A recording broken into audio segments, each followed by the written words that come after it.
Vous êtes madame d'une espèce rare, 50 années durant, et vous avez prouvé que l'on pouvait tout oser entre ciel et terre. En 1921, vous avez été à la gloire d'une aventure aéronautique. À ce moment-là, Adrienne Belland, vous avez traversé pour la première fois la cordillère des Andes, de Mendoza en Argentine à Santiago du Chili, par des voies aériennes que suivirent plus tard Guillaume, Mermoz et Saint-Exupéry. Alors, quelle femme étiez-vous vraiment? Vous me posez une question que je me pose tous les jours, parce que je ne sais pas du tout la femme que je suis. J'essaie de le savoir. Je ne sais pas si vous êtes arrivé à vous connaître, mais moi, jamais. Je suis un mélange, comme tous les humains, de mauvais, de moins mauvais, d'abominable et peut-être un petit côté merveilleux, je n'en sais rien. Vous n'avez jamais su vivre en rase-motte. Bon, vous savez, ça, le rase-motte, ça c'est une chose qui m'a toujours plu d'abord, parce que c'était défendu. C'est merveilleux, les choses défendues.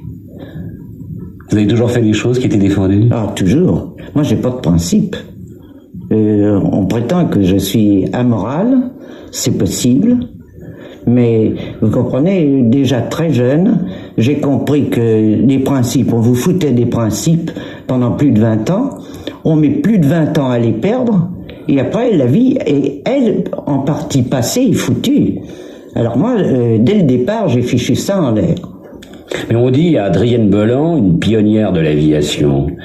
Il y en a d'autres. Ah oui. Mais vous avez été quand même l'une des gloires de cette époque. Oh, vous savez, peut-être que c'était une époque où il fallait pas grand-chose pour avoir la gloire. C'était autre chose que maintenant. Pensez que les choses sont plus difficiles aujourd'hui? Oh, ben c'est pas du tout la même chose. Moi, je suis venu à l'aviation, dans une aviation d'abord qui me plaisait, parce que ce qui passe avant tout pour moi, c'est la liberté. Et on était libre. Une fois qu'on avait décollé, on se foutait pas mal de ce qui se passait en dessous. N'est-ce pas? On n'avait aucun contact avec la terre, il n'y avait pas de tour de contrôle, il n'y avait rien. Et on était maître après Dieu. Ça, absolument. Ça me plaisait. Vous étiez insupportable, la terre. Oh oui, j'étais pas vivable.